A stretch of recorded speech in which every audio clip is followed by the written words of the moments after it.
మార్కాపురం నియోజకవర్గం మార్కాపురంలో sub collector office ఎదురుగా అంగన్వాడీ కార్యకర్తల నిరసన కార్యక్రమం 11వ రోజుకు చేరుకుంది. అంగన్వాడీ కార్యకర్తలకు మద్దతుగా ఏఐటియుసి సిఐటియు నాయకులు అందే నాసరయ్య, సోమయ్య, రైతు సంఘం జిల్లా నాయకులు డి శ్రీనివాసులు ఈ కార్యక్రమంలో పాల్గొన్నారు. ఈరోజు మనకున్నటువంటి సమస్యలు ఈరోజు మన పిల్లల్ని చదివించుకోవాలన్నా లేకుంటే మనకు హాస్పిటల్కు పోవాలన్నా ఈరోజు పెరుగుతున్నటువంటి నిత్యావసర వస్తువుల ధరలు ఈరోజు మరి ఆకాశాన్ని అడ్డుతున్నటువంటి నేపథ్యంలో ఈరోజు మాకు వీరు ఇచ్చేటటువంటి చాలని జీతాలు మాకు చాలవు, మాకు సమాన పనికి సమాన వేతనం ఈరోజు సుప్రీంకోర్టు నిర్ణయించినటువంటి ప్రకారం 26,000 రూపాయలు మాకు ఇవ్వమని చెప్పి మనం అడుగుతున్నాం ఈ ప్రభుత్వాలను. అయితే ఈ రాష్ట్ర ప్రభుత్వము జగన్మోహన్ రెడ్డి గారు ఒక దున్నపోతు ప్రభుత్వం. ఈ దున్నపోతు ప్రభుత్వాన్ని మనము ముళ్ళుగట్టితో పొడిస్తే తప్ప కదిలేటటువంటి పరిస్థితి లేదు.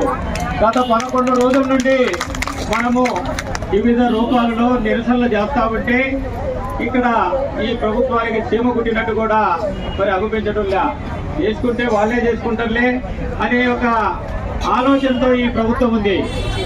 ఈ ప్రభుత్వాన్ని మనము మెడలు వద్దాలంటే మనకున్నటువంటి ఒక పెద్ద ఎత్తున ఈ ఉద్యమాన్ని కొనసాగించాల్సినటువంటి అవసరం ఉంది.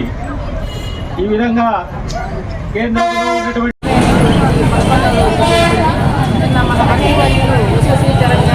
అలాగే కొత్త సత్యనారాయణ గారు మీ డిమాండ్స్ పరిష్కరిస్తాము, 3 నెలల్లో మీ డిమాండ్స్ పరిష్కరిస్తాము, మీరు వెంటనే విధులకు హాజరవ్వండి అని మాకు పిలుపునిచ్చారు. కానీ వాళ్ళు చెప్పింది బాగానే ఉంది. ముఖ్యమైనటువంటి వేతనాల పెంపు అనేటువంటి ఆ డిమాండ్ను పరిష్కరించకుండా చిన్న డిమాండ్లు అనేటువంటి పరిష్కరించి మమ్మల్ని విధుల్లోకి వెళ్ళమంటున్నారు. ఇది ఎంతవరకు న్యాయం? మేము ఒకటే అడుగుతున్నాము, ఆ వేతనాల పెంపుదలకు సంబంధించి ఒక జీవోను పాస్ చేసింది. వారు చెప్పినట్లుగానే 3 నెలల తర్వాత ఇంప్లిమెంటేషన్ అనేటువంటిది చేయాలని చెప్పని అడుగుతున్నాము.